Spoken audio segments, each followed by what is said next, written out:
So, loving kindness morning. I hope that you slept well, and if you didn't, I hope that you begin to feel a bit more better as the day unfolds.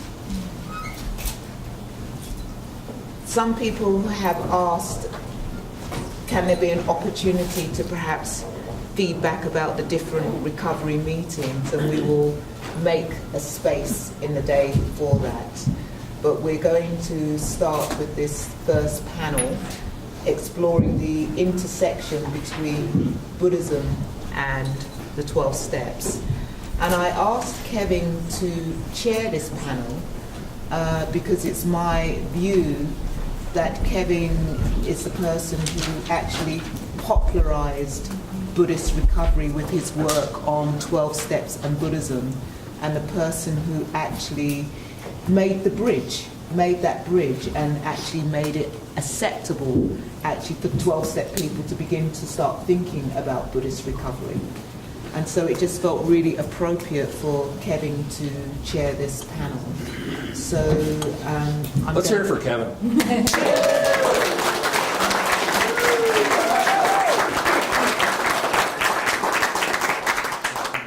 Could you make a copy of that for my wife?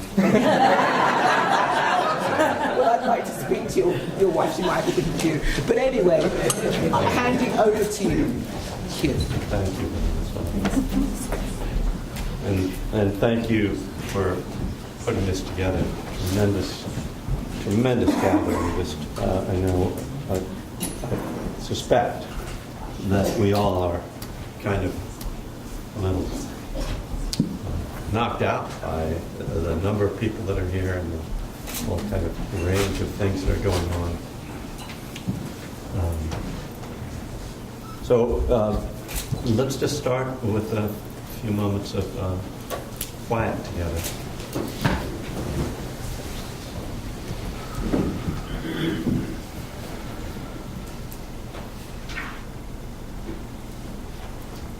And if I may suggest that you just check in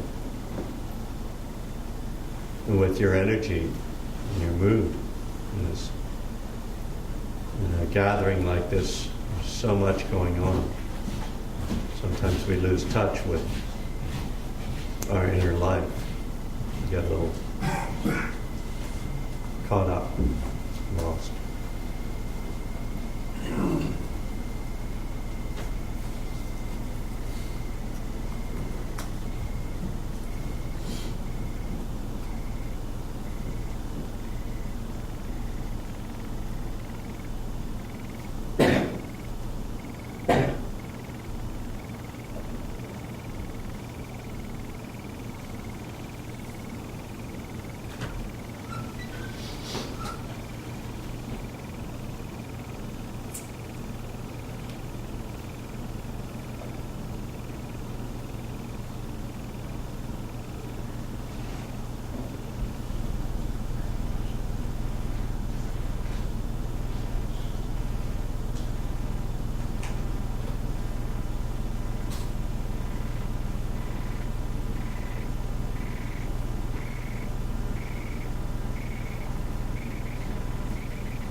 Okay. I'll take that as a bell. Wherever that came from. Somebody's cell phone, probably. So I'm going to introduce the panel members, tell you a little bit about them that I know. I consider them all to be friends, people that I've met on this path over these last 15 years or so. And if any of you want to add anything to what I say about you, please do so. Then I'm going to say, I'm going to try to keep it very short, just a general kind of reflection on this topic, and then have the panel members speak, and each of them have a chance to kind of bring some of their understanding to this question. And then we're going to kind of see what happens, whether more dialogue happens up here or whether it comes from out there.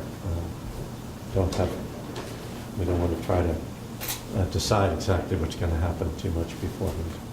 So this is Joni Lane. Joni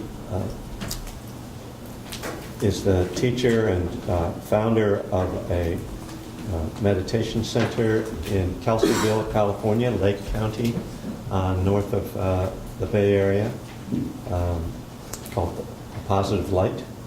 She's also, as well as being a mindfulness teacher, she's a Reiki master, Qigong teacher, and also her own personal contractor, as she's like building her own house by hand while her husband sits on the couch. He's a great guy, but in his defense, he's very good at that. And he plays a mean harmonica, Yes, so he that's Dori Langevin, who has been trained by both Tara Brach and Jack Hornfield as really one of the senior Dharma teacher in the Insight Buddhist tradition, living now in Spokane, and also a therapist, psychotherapist, yes. Unlicensed. Unlicensed, the best kind. She doesn't take insurance.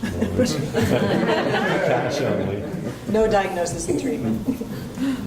Gary Sanders, who comes through the refuge, Noah Punks with an X lineage, which is apparent by his.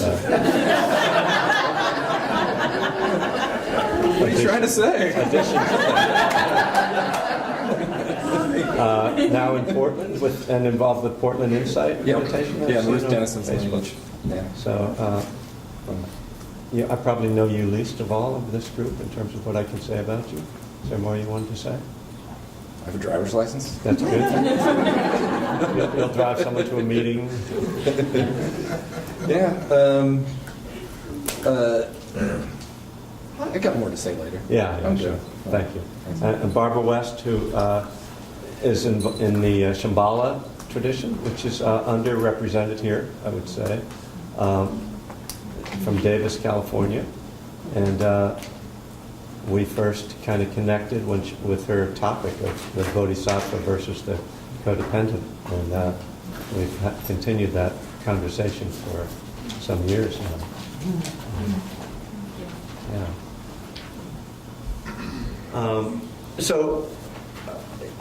Well, what I wanted to start out by saying about Buddhism and the 12 Steps is just my thinking about it. And the way I think about the 12 Steps is really what I want to talk about.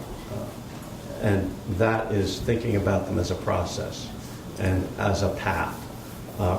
And trying to somewhat extricate myself from the linguistic debates about terminology and religion and theism that are so easy to get involved with in the steps. And what for me is most useful is to see the correlations between the process that I believe the 12 steps are describing and the process that the Eightfold Path and the path of Dharma is describing. And that's what I wanted to say.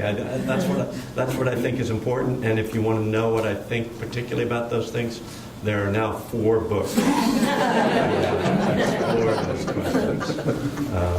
And actually, just as a plug, my first book, One Breath at a Time, is going to be reissued with some new material in February. and it's even going to have a new cover. So, I mean, that alone is going to make you want to buy it, I'm sure.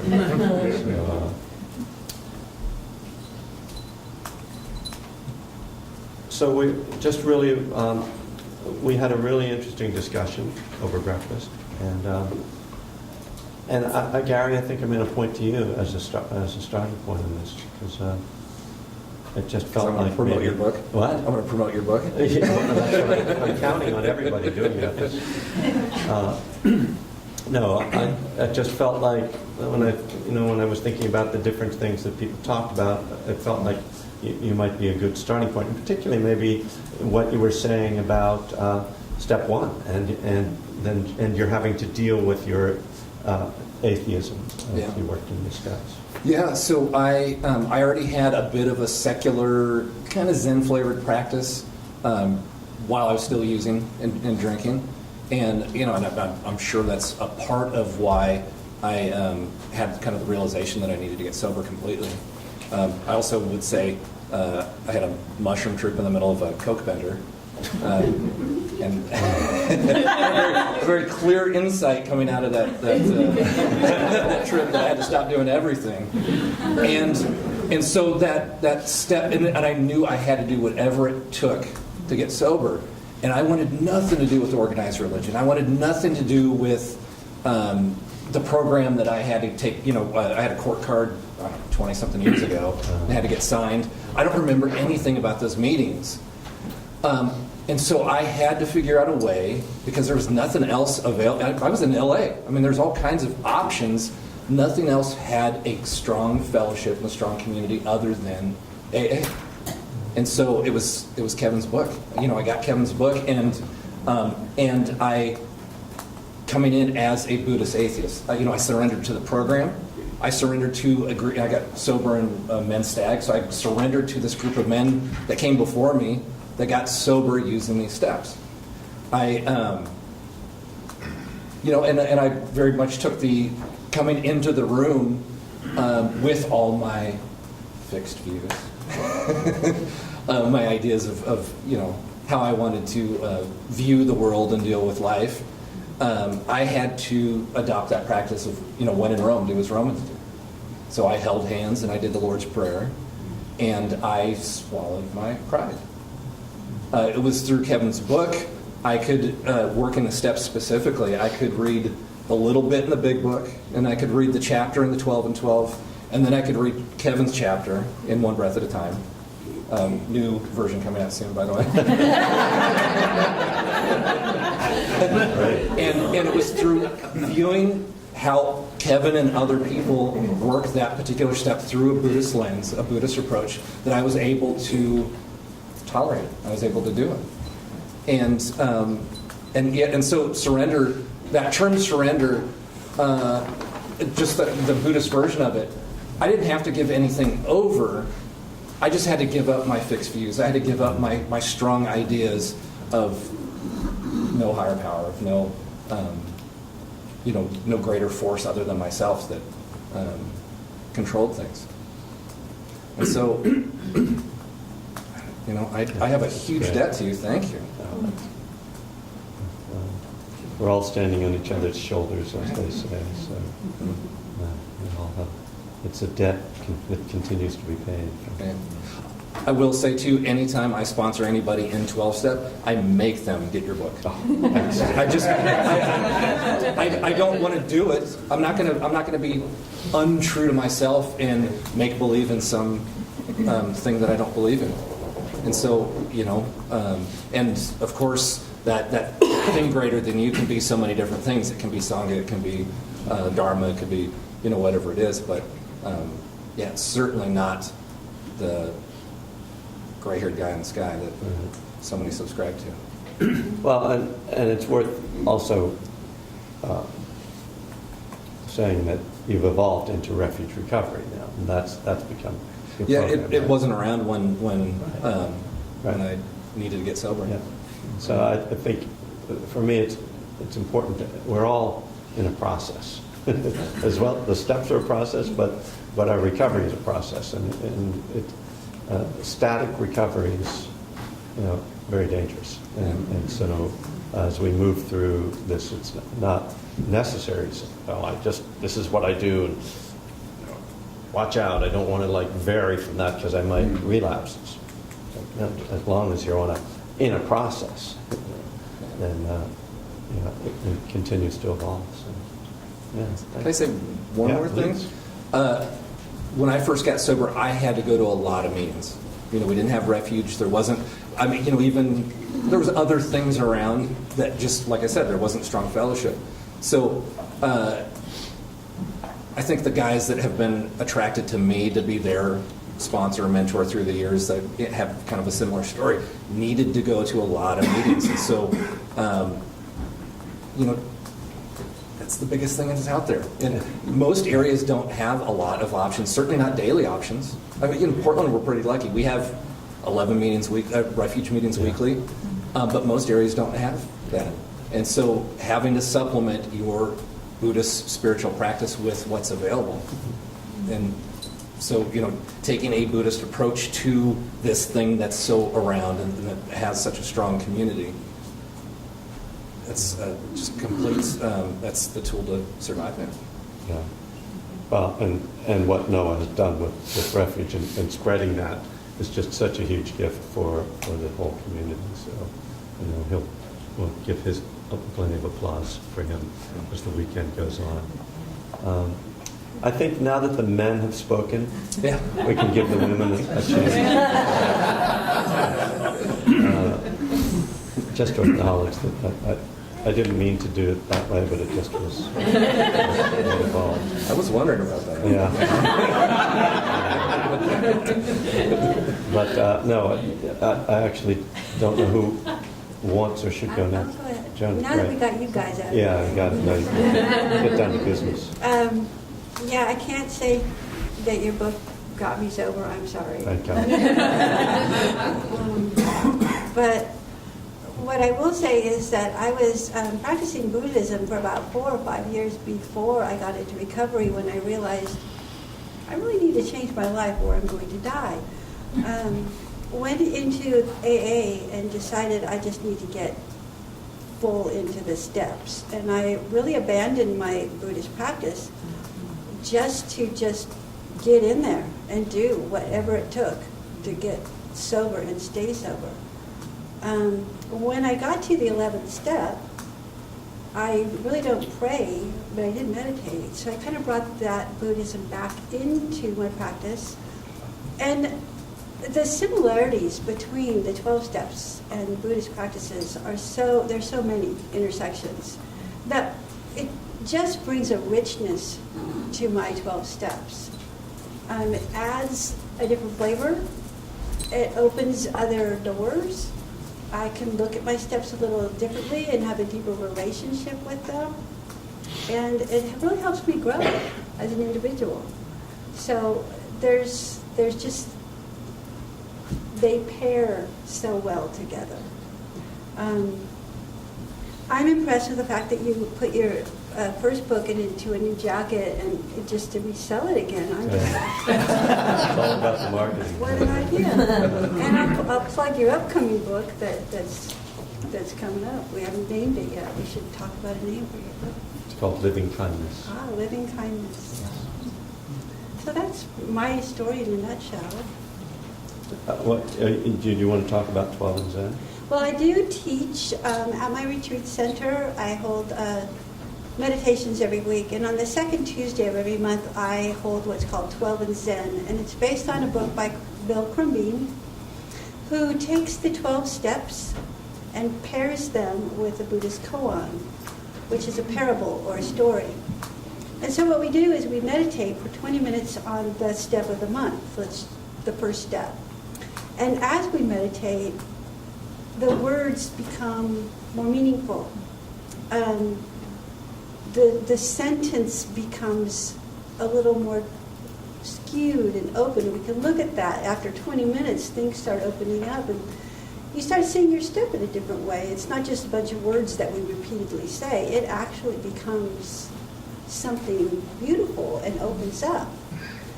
With that realization, and then taking that realization taking the koan that is paired with and meditating on that in relation to that step. And then another layer happens, another relationship opening with that step happens. We see things in completely different ways sometimes. If there's 12 people in the room meditating on a step and a koan, we'll get 12 different viewpoints. And we share those. And so we learn from each other, oh, that's a great way of looking at that word or that step. I never thought of it that way. So the growth is always continuing. And it's a beautiful process. So, yeah, thank you for letting me share that. Yeah. Would you mention the Zen teacher who was Bill's teacher? Oh, Roshi John Tarrant. Yeah. Yes, who's the Zen practitioner, the Zen teacher at Pacific. Yeah, just Santa Rosa. Yeah, Santa Rosa. Yeah. And what's the name of the book? 12 and Zen 12 and Zen. by Bill Krumbein. Krumbein. Right. And I also want to quickly mention that there are other 12 steps, as we know. There's a lot of other 12 steps groups. There are 12 steps for Zen practitioners and 12 steps for, quote, normal people. I haven't met any yet, but I write them out. Step 1, AA, Zen practitioner, and normal people. And they're slightly different. And the group will come in and read them and pick the step that resonates with them that day. And just kind of see what develops from that. And how that koan opens up something new. So it's something you might want to read. It's a very interesting book, and you might want to add that to your practice. Another tool. Thank you. Barbara? Yeah, it's just so thrilling to be here and see all of you here. I was saying there's just like a bright shininess to this gathering, so I'm really grateful to everybody who worked to make this happen. I'll just tell a little bit about how I got into both 12-step work and Buddhism.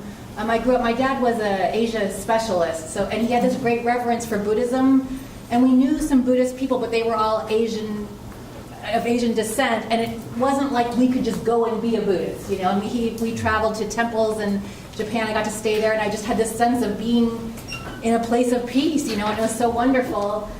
And then finally, there was a tricycle article in 1993 someone sent me. It was non-dual ecology that kind of changed my worldview. And I thought, when I grow up, I'm going to be a Buddhist, you know. But I didn't know, that was in my 20s, you know. And then also similarly, in my early 20s, I had a friend who was in AA, a couple people I knew, and I had this sense of jealousy. Like, it just seemed so cool what they were getting spiritually from those rooms, but I didn't have any substance addictions, you know. So I wasn't eligible. And then finally, in 2001, I ended up in Sex and Love Addicts Anonymous, and finally I walked into a room, I'm like, these are my people, you know, and I felt so at home, and there was finally, you know, folding chairs for me. And then as I got to step 3, I was like, oh, time to get a religion. It's time to be a Buddhist after all these years. So I couldn't go to Spirit Rock because I had a 3-year-old, a 4-year-old son at the time. I was living in Davis, California, and the Shambhala Center was right there. And so I was like, this must be the Buddhist for me because I can ride my bike there. And I remember first walking into that room, the shrine room there, and I was like, no way, Buddhism for white people. And I was like, oh my God, I belong here, you know? And it's just interesting how we have a sense of what's available to us and, you know, our own racism even, you know, our sense of a category, who fits in where. So, we just kind of had a realization as we were taking our dishes to the dish room that when we talk about the intersection of Buddhism and the 12 steps, those are 2 separate topics. One is the intersection of Buddhism and the 12 steps as a philosophy, but also the intersection of Buddhist institutions and 12-step as a social institution. And that's kind of a more painful place for some of us. I just want to acknowledge Ben Black is here, who's from the Seattle Shambhala Center, and he was the first person who ever hosted a Heart of Recovery meeting at Shambhala Mount Center 9 years ago. It was the first time I was ever in a room where these worlds came together, you know, and then finding Kevin's books a couple years later, and then getting to attend a meeting that Ben was hosting a couple days ago. It's just like, I don't have to censor myself in any way. I can tell you guys my whole story. And so I just appreciate people talking about the commonalities, but I think it's important to talk about the pain and the sense of being the only one in recovery in a Buddhist room, or maybe the only one doing 12-step work, and then being the only Buddhist often, or the only out Buddhist in a 12-step room, and the trouble I get into, being censored for, a young woman asked me, I mentioned before a meeting, I had been on a retreat, she asked me where, I said, oh, it was this Buddhist center in Vermont, and then later I was publicly chastised at the meeting for bringing religion into the room. Wasn't even during the meeting, but then later I found out that same young woman had just started at the Shambhala Center a couple of weeks ago, started Al-Anon, decided the two were incompatible based on the initial teachings, and so had decided she had to pick one or the other, So it was so ironic to hear the thing I was being chastised for, revealing that I was a Buddhist at this Al-Anon meeting, was kind of a missing piece of information from her because she hadn't heard of Kevin Griffin's books. And so, anyway, there's so much to say. I do just want to say I'm so grateful to be in both of these lineages, and I want to also honor, I come from 300 years of a very devout Christian lineage, kind of similar to Amish, plain clothes, and so all our addictive patterns are workaholism, we're busy saving the world, and those can be a tricky thing to recover from. But when I'm in 12-step, as much as I struggle with the God language, sometimes that is the leverage I need to surrender, to let go of control. So I just want to acknowledge that it helps me, from my particular ethnic background, get a handle on me in some ways that the Buddhist language can't, because there's some very deep stuff that God language can tap into in my mind. So I'm grateful to have those tools as well. And I just want to say about prayer. I mean, we have chants and things in Buddhism, but there's something about the way I've learned to pray in 12-step work that has been really, really important, and how in 12-step we say, thy will, not mine, be done. In Buddhism, we might say dharma, or what is. We talk about acceptance. And we might say the present moment is the perfect teacher. But sometimes it's even the Christian language of 12-step that helps me get to the Buddhist goal that I'm trying to get to. And I just want to also acknowledge the diversity issue. Like people were saying, 12-step meetings are available to us in a lot of communities that Buddhist recovery is not. And then also for those of us who are in Sex and Love Addicts Anonymous, or Codependence to Sex Addicts, or Codependence Anonymous, you're not going to find those meetings in every town the way you do for AA. And there's specific information I need from those meetings that I won't probably get in a general Buddhist recovery meeting. So I really appreciate just glancing last night at the 8-step recovery pamphlet, that there's reference to using 12-step work as an outside tool for those specific things. So I'm really excited that people aren't seeing it as an either or, and let's just take all these tools that are available to us. So thank you so much. Thanks, Barbara. Dori? Good morning. Good morning.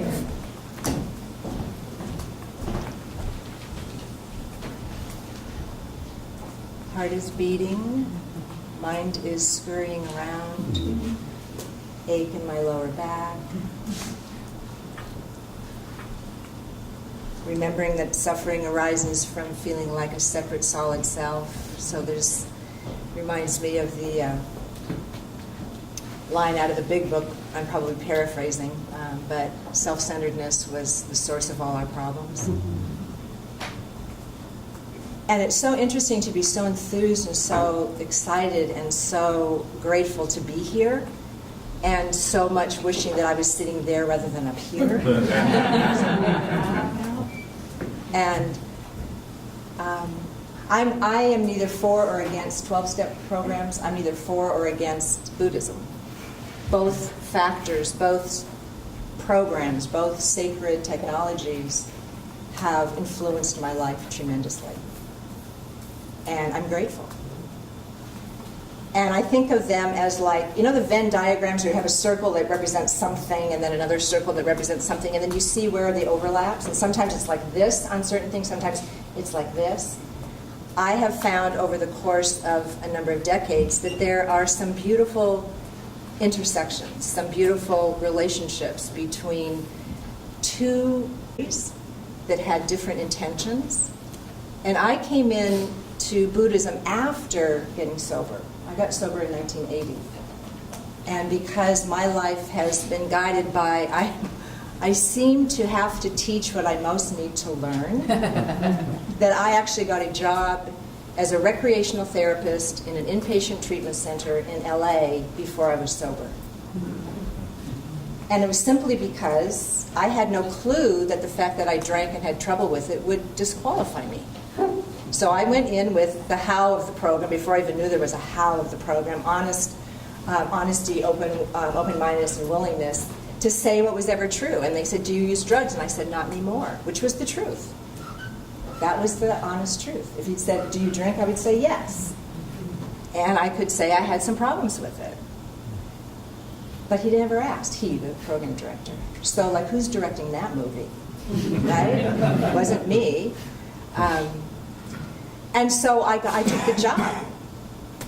And I came in for extra hours, full-time initially, to get all the education. So I sat in on with these, quote, patients, getting the education about denial systems and blackouts. And, you know, just like this is a chronic progressive terminal disease, and there's a way out of it.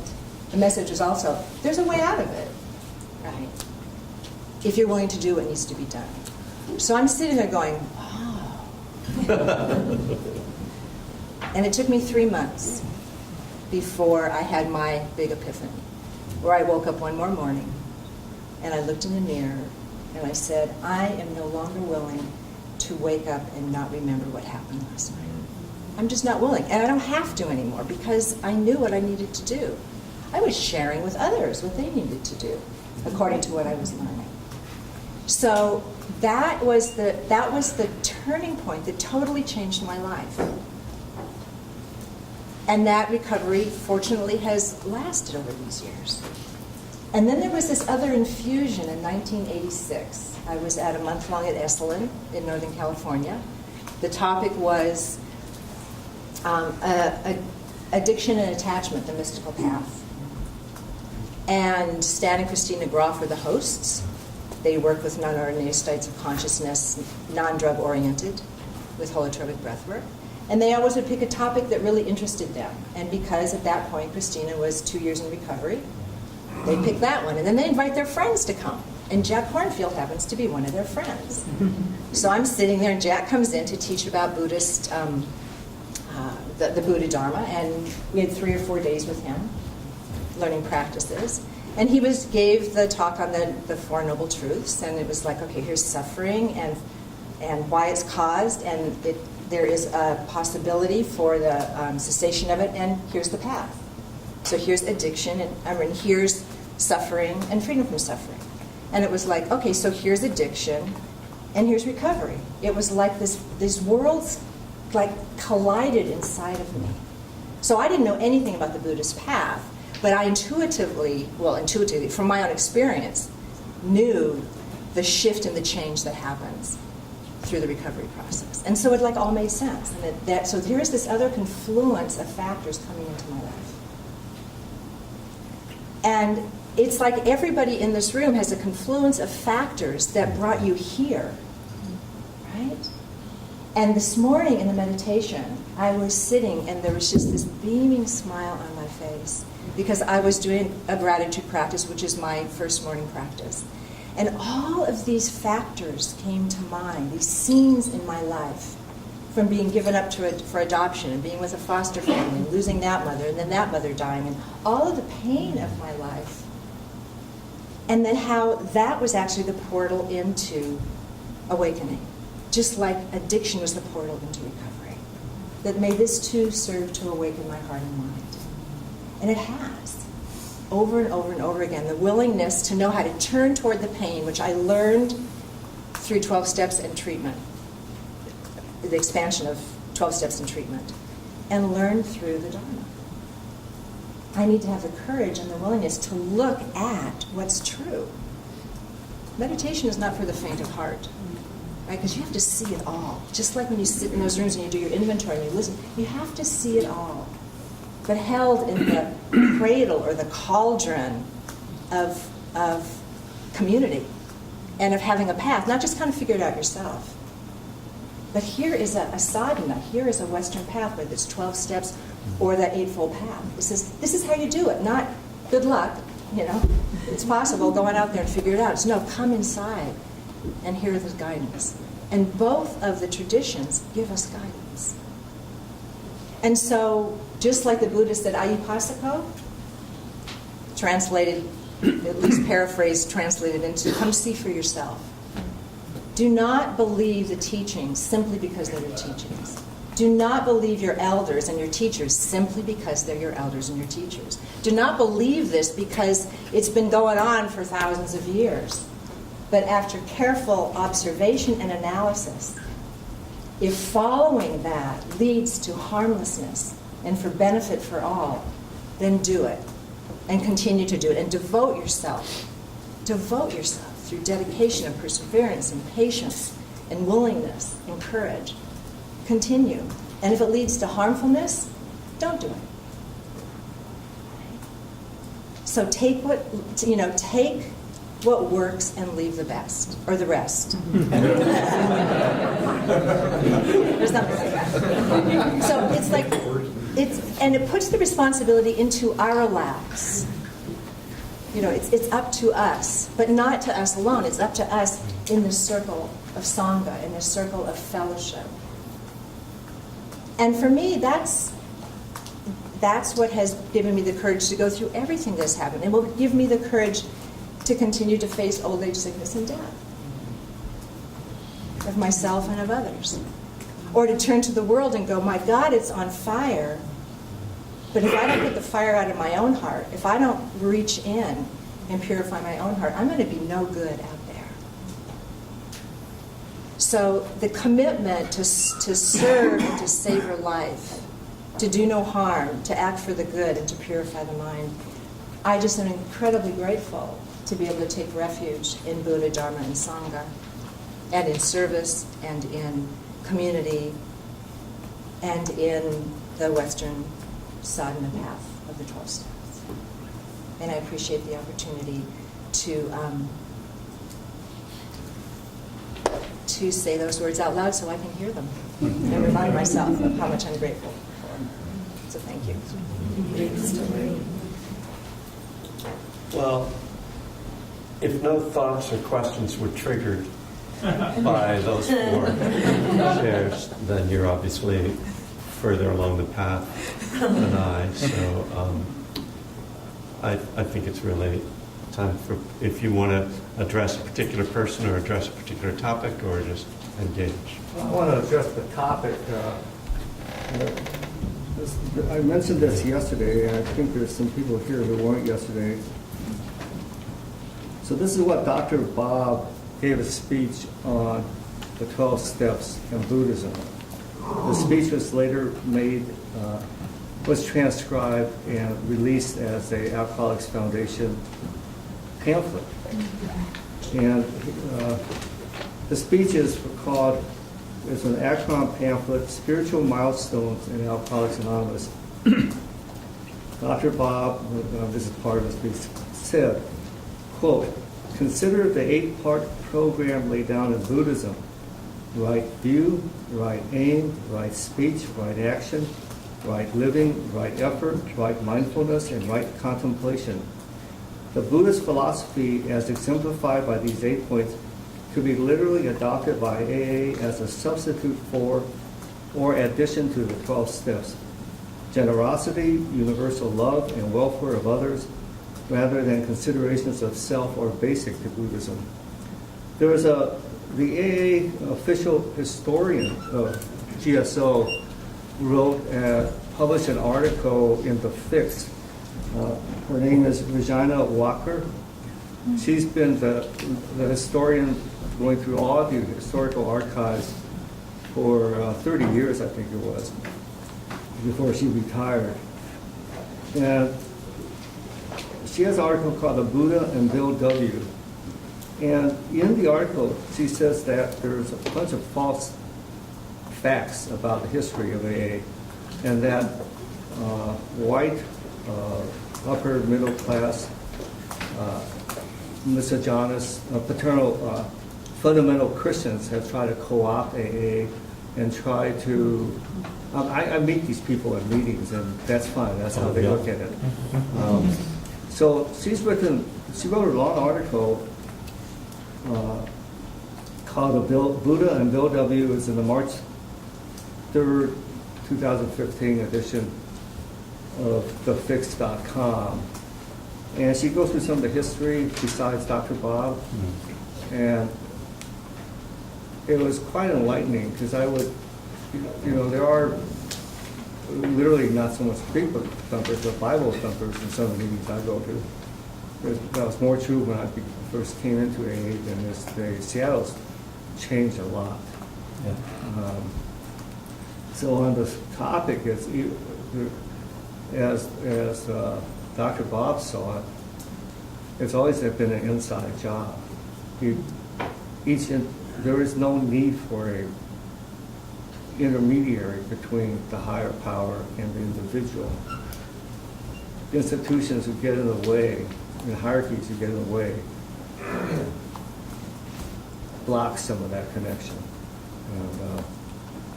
And I'm really pleased with what's developed with Buddhist recovery, because in my case, I ran across a Zen practitioner 3 months in recovery and went out and started learning Buddhism. I had no connection at that point with anything in my body or mind. And things started changing, and that gave me the faith to continue. Karma of Buddhism is just action like action. It's pretty amazing what's been happening around the country with working with addicts and alcoholics and all the tools of Buddhism, Qigong, and whatever practices someone adopts. Thank you. If you are interested in getting a copy of that pamphlet, if you Google Akron pamphlets, you'll go to the Akron AA website, and on the front page of their website, they have $5 to get these pamphlets, and that one is particularly striking. And there's other statements in that pamphlet that are debunking a lot of the mythology of what you're kind of pointing to in the fundamentalist view. What's the title of the pamphlet again? They're just called there's a group of pamphlets that you purchase for $5 called the Akron pamphlets. That one is called Spiritual Milestones in Alcoholics Anonymous, I think. Can you spell it? What? Where can you spell it? Akron, Akron. That's where Dr. Bob and Bill Wilson met and founded Alcoholics Anonymous. It's in Northwest Ohio. LeBron James is from there. Just FYI, fun facts.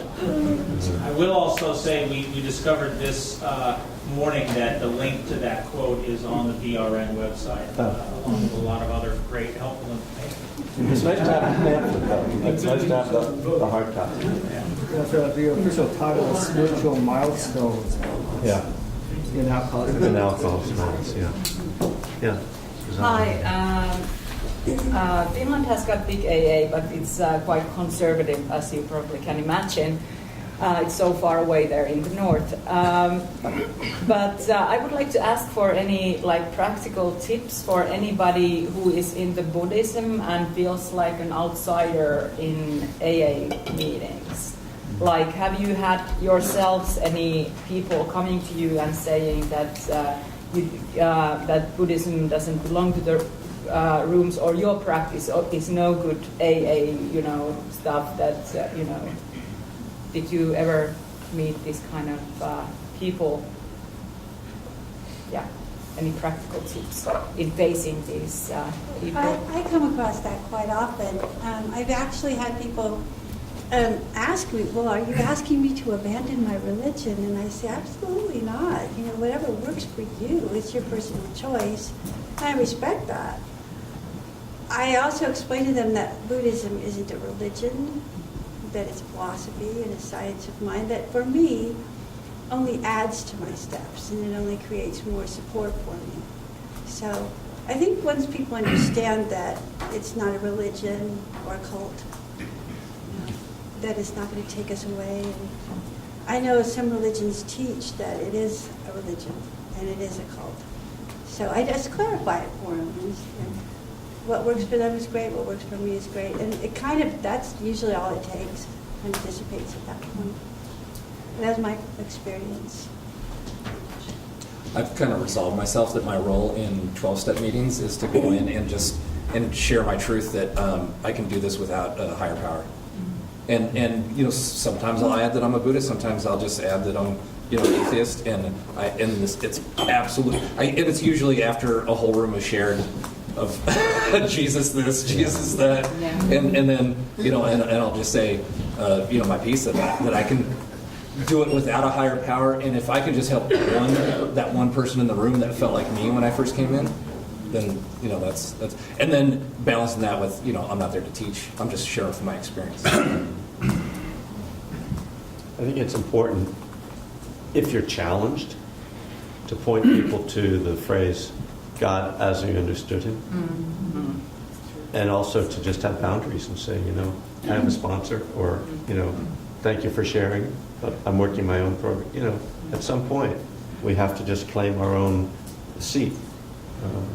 When people if they get to that point where they're, oh well, you're going to drink if you don't believe in Jesus, kind of stuff. Let's step back. Or get on your knees. Or if you don't get on your knees. Yeah, or if you don't get on your knees. I mean, I used to meditate when my knees were on the ground, so I figured that. I just want to speak a little bit to the other side of it. I live in Davis, California. It's a university town, and so most people tend to be secular humanists. And actually, sometimes I'll go to meetings in more outlying, smaller towns because I appreciate, like, the devout Christians, their connection to higher power helps me when I hear about their experience. They're not talking about Jesus, they're careful with their language, but the way they come back to higher power helps me. And then sometimes I get frustrated because all the secular humanists in my Davis meetings can talk about nature and all their things. Those don't count as religion. They can talk about in great detail about their experiences, and I'm not allowed to say anything that references my spiritual path in detail. So I struggle with it. I get in trouble sometimes. Sometimes I think that's benefiting other people. Sometimes I'm just pissing people off. But that's how I do. Mike, yeah. So I was touched by the question because I had the experience of, after several years in my home group, the room that I got cleaned in, being encouraged to go start a different group. People there didn't want me. Because I pointed out the fact that there were many meetings that were chasing the newcomer atheists away. And people of Christian faith or God believers who've been around for a while, they see the truth in that. They know the truth in that. But bringing that up for conversation can be very difficult. What can we do differently to try to be more embracing? And NA is my core fellowship, but I do present myself as a Buddhist and usually as an atheist as well. And something that something you just said. Most of the people who got me clean mostly believe in God. And their recovery is wonderful and amazing. And I don't want anybody to feel that they don't have it available to them. And it's when I accept that and I'm willing to advocate that and testify to that fact that people believe in God and the steps work, that gives me the moral authority to, as you said, claim my seat. And to say, this is my home group, I'm going nowhere. But I could not change the people's minds that were really uncomfortable with what I was sharing and would rather I went somewhere else. Because I was raising things with them. It wasn't until the people that they felt most comfortable with took them aside, and this is a process that took many months. It was when they heard it from those people that they softened and they went through that transformation. So, I think that's, being willing to sit with those difficult feelings and rely upon the love of those people that I knew that were there in that meeting, and even though their faith is different than mine, they were 100% ready to lay down to let me have my own path. And so just find those people, and they'll, it's the difference between individual opinion and group conscience, right? You have to activate that group conscience to step forward on their behalf. Thank you. I have to say something about this because of what Kevin said about, somebody saying, hey, if you don't take the Lord, then you're damned and you don't belong here and you're not going to be able to quit drinking, you're going to hell. I had that exact experience when I was about 19, and I went in voluntarily to AA.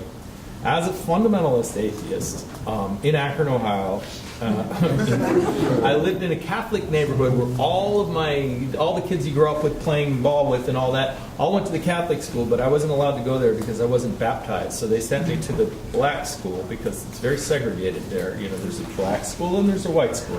And there's Delia Avenue that cuts between them, and the real estate agents sell the black families over here and the white families over here. And so I was a minority in that environment, and I was a minority in my neighborhood.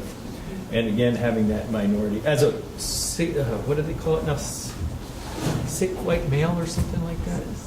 Something like that. Cis, that's right. As a cis white male. I did have that minority experience. And I think that, well, for one thing that happened to me when I was in my late teens or early 20s, I realized, boom, hey, maybe there's billions of people in the world that aren't full of shit, and maybe I don't know everything as an atheist, and how can I go around and saying that all these billions of people and all these spiritual people for thousands of years have all been completely wrong because this is the way I was raised, ergo they're all wrong. Doesn't make a lot of logical sense in the scientific mind to use that as your entire, philosophy. And that's when I really started to become an agnostic. And I don't like the word atheist because I think atheist is a divisive word. It's denying other people's spirituality. It's denying other people's religion. It's saying you're full of shit. I know, because an atheist is a very black and white thing, and agnostic it's mushy and all this kind of stuff. My son says to me, "Oh, that's a cop out," and I'm like, "No, it's not a cop out. It's reality. We don't know." And there's no two people that have the same conception of God, at least I don't think they do, but that would be a leap, so I can't say that either. Maybe they do. But at the same point, it's just as a strictly tactical approach to this whole spirituality thing. I would like to discourage people from using the atheist terminology. I think it's actually kind of arrogant. But at the same time, sit in those meetings and say, I don't take in God as you understand Him says that it's a He with a capital H, and I don't buy that either. So it's like I encourage people to stand up for the minority rights in those rooms to have their own spirituality and to be able to say their own, and say, hey, I'm exploring this. Nobody's got all the answers, and it's helped me so much in those rooms sometimes when somebody else will say that, and I'm like, fuck, I'm not alone. I'm not the only, whatever minority in this environment. Anyway. Yes, standing up, you must be. I will stand up. LL. I'm LL from Snohomish, and I, when I am in meetings, love to use the term higher power, and I do not use the term God because for me, it brings up so many things of my childhood or immaturity or unskillfulness. One of the best teachings I had from a spiritual advisor, I was putting down one particular religious sect, and she very strongly said to me, stop putting that down, and said that every single religion has a value and a purpose that helps. Some people are drawn to each one of those. So I think of both the traditions we're talking about today, tolerance is so important. I haven't heard the Muslim, Islam, Baha'i. There are so many varieties, and we have to let them all exist. And I like it that way. Thanks. Yeah. So couple of points. First of all, I would really urge people not to be discouraged to go to mainstream AA because particularly where there are newcomers. I know when I was a newcomer, I used to sit there and really struggle with the God language and get caught up in, and I still hear pretty regularly, as I'm sure we all do, that I finally got the God thing, as those of us who don't get the God thing are somehow lagging behind, but if we come back long enough, we'll get it. So I think it's important for newcomers, particularly ones that aren't just struggling with the God thing, but really do have a different viewpoint, to see people with substantial recovery that did it without that theistic point of view. So I think I get caught up like everybody else in worrying about, I'm not getting enough out of this meeting, and I always have to reorient myself, what can I offer to the meeting? And I think that's one of the things we can really offer. The other thing I want to throw out there is one of my oldest friends in the program, she and I used to argue endlessly about God, about my kind of modifications of the 12-step program that I've done over the years to fit Buddhism. I got sober before the Buddhist recovery movement too. And she's now going to regular meditation. She was very hostile to the idea of, I remember having a pretty loud argument about whether Buddhism is a religion or not. And she's not due to any effort of me to convert her, but over the years she's gotten interested in meditation and found that it works for her. So the person that's kind of a fundamentalist jerk in a meeting, a few years later might, that fundamentalist thing I think is coming from insecurity and fear, and a lot of those folks are going to, they'll get past it and get the Buddha thing. Thank you. I think we're just about out of time, and I wanted to give Mark a two footwords, just right off of your last comment. It depends on the situation, but to remain open-hearted when being challenged as a Buddhist, and not trying to convert anybody or take on anyone's faith. I point out that the best evidence suggests that the Buddha neither confirmed nor denied the existence of God, and hence the widespread of Buddhism across many, many cultures, many theisms, polytheism, pantheism, panentheism, monotheisms. You got all sorts of Buddhisms, and that's a very beautiful thing that some Christians can see right away. Not that I'm trying to persuade them, but that's just something to throw out there. Another is, I was raised a fundamentalist Christian myself, and I renounced it as soon as I was confirmed in my church. And it took me a long time to figure out why now. But I realized later, through my Buddhist practice, that it was just okay somehow. I don't want to go into all those gyrations, but there are others out there doing this sort of thing too, saying it's okay. I sometimes do this in meetings where Buddhists who were Christians once upon a time, who maybe had been atheists, they like to hear that, and they like to have a discussion about how Buddhism can inform your Christian faith. I think it's important to put that out there if you have it. So I guess we have a minute. Todd, go ahead. Yeah, I have a quick question for the panel. A lot of our talk seems to be about how Buddhism can inform the steps. And I'm wanting to turn that around a little. My interest in my journey now seems to be starting to look at how the steps can inform my Buddhism. And you talked about that a lot. I was wondering if you could expand on that a little, or any of you on the panel, even notions of like surrender, God, higher power. How exactly do you see that coming back into your Buddhist faith and informing in that direction? For me, it's a huge thing for dealing with acceptance. Accepting the world as it is, and like just Kevin, I was reading the little pamphlet that you wrote, part of your book that was in our brown paper bags. About like how do you not despair or go into a rage reading the news. And I know as a Buddhist, I'm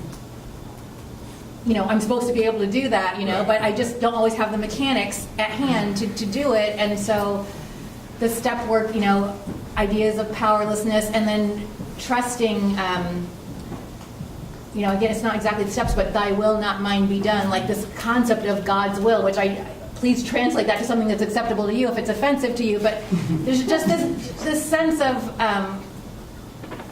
and it actually gets back to the non-dual ecology article that I got from Tricycle years ago, but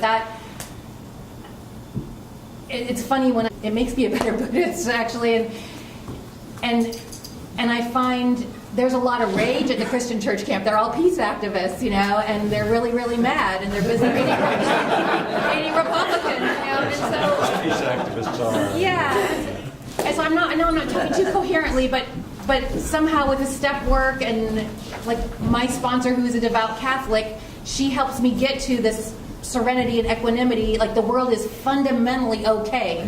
Even though these things I see that are wrong, it's also okay. And it's also perfect, and then that gets back to Buddhism. The present moment is my perfect teacher. And so somehow I'm doing this weird ping pong game in my mind back and forth between the two faiths, and it helps me get to where they both want me to go.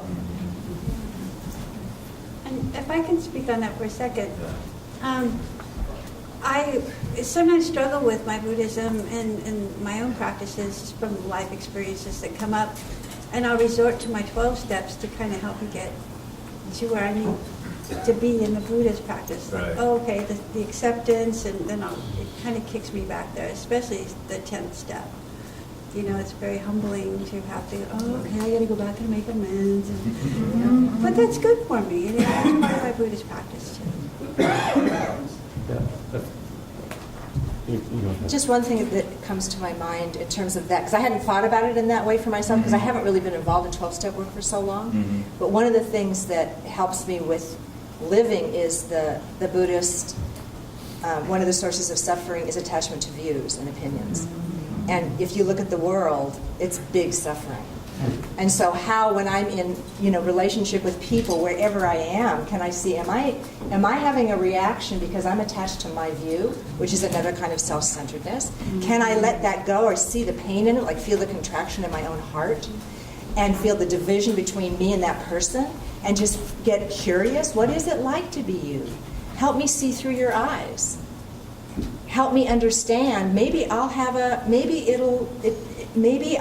bigger view instead of a more narrow view. Because when I'm attached to a view or an opinion, I'm really narrowed down. And you get two people really narrowed down going at each other, and well, look at the world. I think you can even have a really narrowed down Buddhist view. Absolutely. Absolutely. That's what I'm saying. Yeah. It's any view. Yeah. It's any view. So if we're not willing to look at how we're narrowing down our vision, how we're making someone else the other, then we're going to just keep otherizing. And then otherizing will happen in this direction. And then we'll just keep blowing each other up. So that's the one place I see the attachment to views and opinions and how that creates deep suffering and pain. When I wrote One Breath at a Time, one of my goals was this. And of course, you don't really get to control how people interpret what you write, but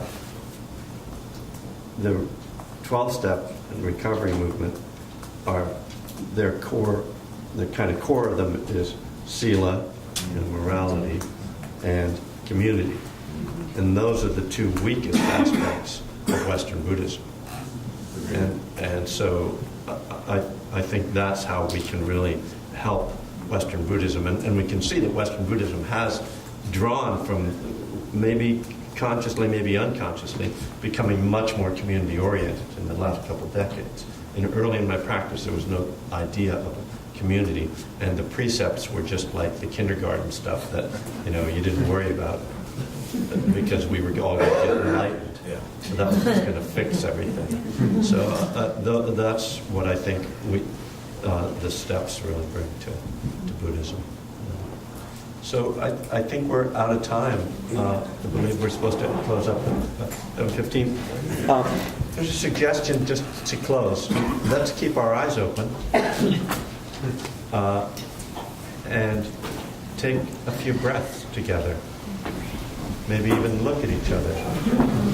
But just silently enjoy relaxing, being here with each other.